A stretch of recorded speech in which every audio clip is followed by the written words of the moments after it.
When you look at this expressway, what do you see? I see two things. On the one hand, I see an understanding of why Black lives don't matter. Because Black lives could not matter if you constructed this type of entity that spews pollution and noise and air that kills people. On the other hand, when I look out at the expressway, I see a symbol of hope and possibility, an opportunity to reconstruct the past so that we have a better and a greater future.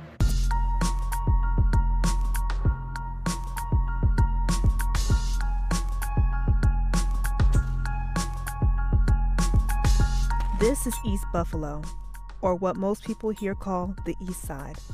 Driving around, you see homes, businesses, hopes from the past, and new hope for the future. Hello, Ms. Stevens. We are arriving with your Apple order. This is Alex Wright. He's the president and founder of the African Heritage Food Co-op in Buffalo. Thank you so much for choosing the African Heritage Food Co-op. Thank you, thank you, thank you. Residents in the East Buffalo community say his work has helped fill a void in healthy eating options. So I went to the historic Fruit Belt neighborhood to meet Alex at the site of his future grocery store to understand Buffalo's history. When you see these top windows, that's where the cafe is going to be with the training space and the community space. It looks here. beautiful. Wow. Thank you, thank you.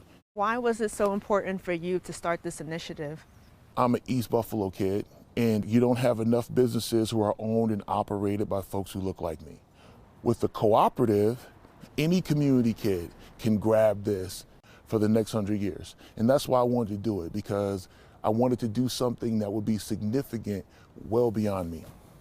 And why is food insecurity such a problem here on the east side of Buffalo? Here specifically, we had a bunch of sharecroppers who were leaving from the south, coming here to Buffalo to try to work at like the Bethlehem Steels, and they began to move in the neighborhoods to buy houses. And once they did that, the white folks who were there were like, oh, we don't want to live next to these black people. It's called white flight. And they left. They left. Mm-hmm. And when they left, the banks left, the markets left, everything left with them. That's why I don't call this a food desert. I call it food apartheid. You have to use that word because it was racism through and through. For more than 100 years, it's been illegal to create explicit racial zones. But that hasn't stopped policies that have kept African Americans confined to certain areas, like restrictive covenants and individual deeds that prohibited selling a property to non-white buyers. And redlining, a term born from the discriminatory practice used by loan companies that would draw red lines around African American neighborhoods to signify they were high risk of lending. For Buffalo, a red line circled the east side. Why is it important for you to provide employment opportunities in the community? It's about gainful employment. We want our employees to be able to go on vacation. We want them to be able to put their kids in tutoring and to go and get the car they're looking for and to put the down payment on the house that they would like. We want them to have careers here. Sounds like through your efforts, you're really trying to revitalize the community. We're not alone. We have a bunch of people here working together. So the beautiful thing is this is just like a tornado of strong individuals coming together to make beautiful things happen in Buffalo. But I also wanted to hear from city officials what was being done to further develop and help residents of the East Side. When people in Buffalo travel from downtown to the East Side, the ambiance is noticeably different. Is the state doing anything to address some of the abandoned houses and stores? Well, you might notice the governor did put significant amount of resources to both homeowners, and we're already in the process of doing work on our commercial strips. They also have been working with training developers or training people who actually own these properties, who happen to be African American in many cases, how to develop their own properties and regenerate it into the kind of space that they could be renting it to other people.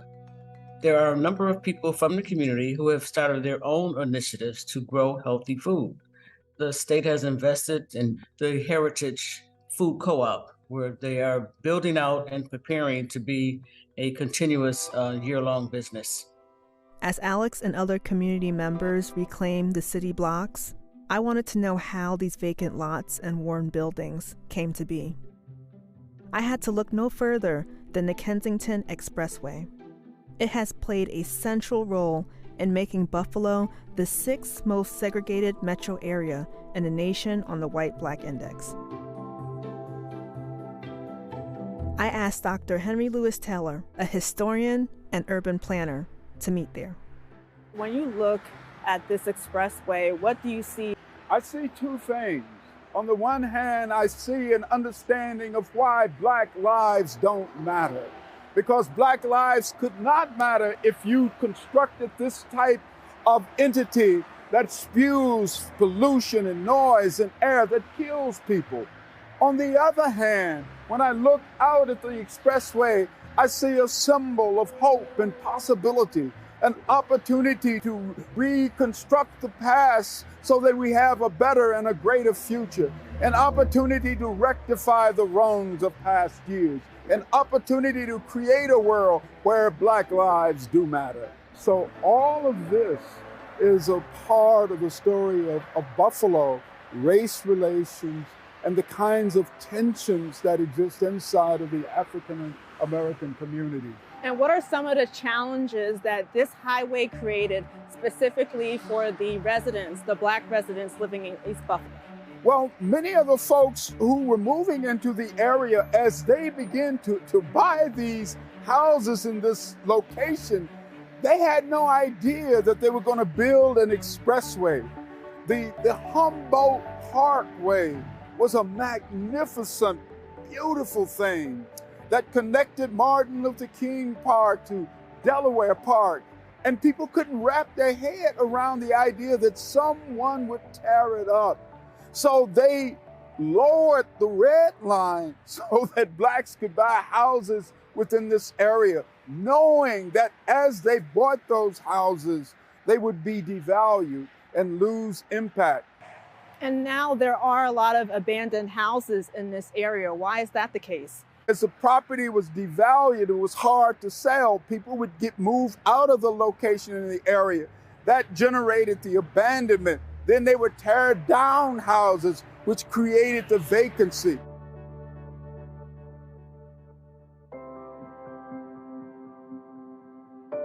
This is a very beautiful area. Where are we? We're in Martin Luther King Jr. Park. The surrounding neighborhoods and communities, unfortunately, don't reflect the same beauty as the park. We don't see the same levels and types of investments in the surrounding neighborhoods in the community. At the same time, the people who live in this area fought to make this happen. What does racial healing look like for the residents in East Buffalo? And for people outside of the city, how can they become a better ally?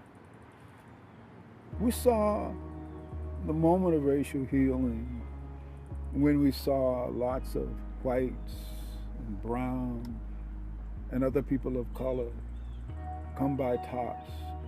No one asked them to do that. They came because of their desire to bring about change.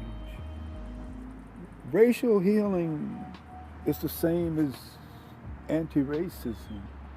Racial healing is when Blacks and whites and brown, we come together as one, and we say, it is not enough to say I'm not a racist. It's not enough to say I want healing. Racial healing is simply about rebuilding the society based on equity and social justice. If racial healing is there, it means that the people in this community are saying, no longer will we accept the reality that death and dying prematurely is okay. If racial healing is there, it means that we won't tolerate a neighborhood and a community where some people are living in substandard housing, surrounded by rats and roaches. Racial healing means that that won't happen, because that's not the city that we want to live in, and that's not the city that we will tolerate. And so we need some racial healing. I noticed that in the Black community, a lot of men aren't really encouraged to share their feelings, express their feelings, and that actually further creates more trauma. So what are you guys doing through Breaking Barriers to help Black men share their feelings? I sat outside and I was just sitting there thinking, like, that really could have been anyone. And I think that's what haunts me to this day. That it's sad that, like, the color of my skin is the reason why someone wants to take lives or do things of that nature.